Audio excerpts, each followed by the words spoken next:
Yurtimizda milliy qadriyatlar, urf-odat va an'analarni asrab-avaylash, ularni keng targ'ib etish ezgu amalga aylangan.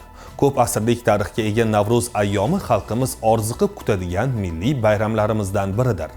Bahor elchisi bo'lgan ushbu kun munosabati bilan hududlarda tashkil etilayotgan bayram sayillari ko'tarinki ruhda o'tkazilyapti.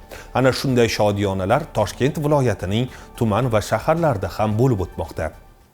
Bahor faslining kirib kelishi, tabiatning uyg'onishi va yangilanish ramzi bo'lgan Navro'z bayrami mamlakatimizning barcha hududlarida bo'lgani kabi Zangiota tumanida ham katta tantana bilan nishonlandi. Mazkur sayil xalqimizning asriy an'analari, milliy qadriyatlari va boy madaniy merosini namoyon etuvchi muhim ijtimoiy madaniy tadbir sifatida ko'tarinki ruhda o'tkazildi. Tadbir o'tkazilgan maydon bayramona ruhda bezatilib, milliy rang-baranglik va o'ziga xoslikni aks ettiruvchi bezaklar bilan boyitildi. Sayil davomida tuman aholisi, yoshlar, nuroniylar hamda turli tashkilot va muassasalar vakillari faol ishtirok etib, umumxalq bayrami bayramona ruhda o'tishiga o'z hissalarini qo'shdilar. Navro'z saylining asosiy qismida milliy taomlar ko'rgazmasi tashkil etilib, unda sumalak, halim, ko'ksomsa kabi bahoriy taomlar tayyorlanib, mehmonlarga tortiq qilindi. Tadbirning ochilish marosimida so'zga chiqqanlar Navro'z bayramining xalqimiz hayotidagi o'rni, uning ma'naviy, axloqiy ahamiyati hamda jamiyat taraqqiyotidagi roliga alohida to'xtalib o'tdilar. Ular o'z nutqlarida Navro'z qadimdan mehr-oqibat, bag'rikenglik, saxovat va yangilanish timsoli bo'lib kelganligini ta'kidlab, ushbu bayramning bugungi kunda ham xalqimizni birlashtiruvchi muhim omillardan biri ekanini qayd etdilar. Shuningdek, mamlakatimizda amalga oshirilayotgan keng ko'lamli islohotlar, aholi farovonligini oshirish, yoshlarni har tomonlama qo'llab-quvvatlash va ularning salohiyatini ro'yobga chiqarish borasidagi ishlar haqida ham fikr bildirildi.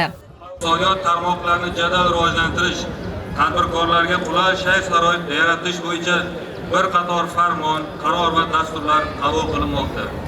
Ularning natijasida tumanimizda 5,5 mingdan ortiq yuridik shaxs maqomidagi tadbirkorlar faoliyat yuritmoqda. 2025-yilning o'zida esa sanoat, xizmat ko'rsatish, savdo va servis yo'nalishida yana 1000 mingdan ortiq yangi tadbirkorlik subyektlari ro'yxatdan o'tdi. Ularning natijasida birgina sanoat mahsulotlari ishlab chiqarish hajmi 9,5% ga o'sib 7 trillion so'mga yetdi. O'tgan yilning o'zida 127 million dollar miqdorida xorijiy investitsiyalar o'zlashtirildi. Tumanimizda ishlab chiqarilgan mahsulotlar eksporti geografiyasi esa kengayib, eksportimiz 100 million dollardan oshdi. Madaniy dastur doirasida san'atkorlar tomonidan kuy-qo'shiqlar ijro etilib, folklor jamoalari chiqishlari namoyish etildi. Raqslar, teatrlashtirilgan sahna ko'rinishlari va milliy sport o'yinlari sayilga kelganlarning kayfiyatini yanada ko'tardi. Shuningdek, yoshlar o'rtasida turli sport musobaqalari va tanlovlar o'tkazildi.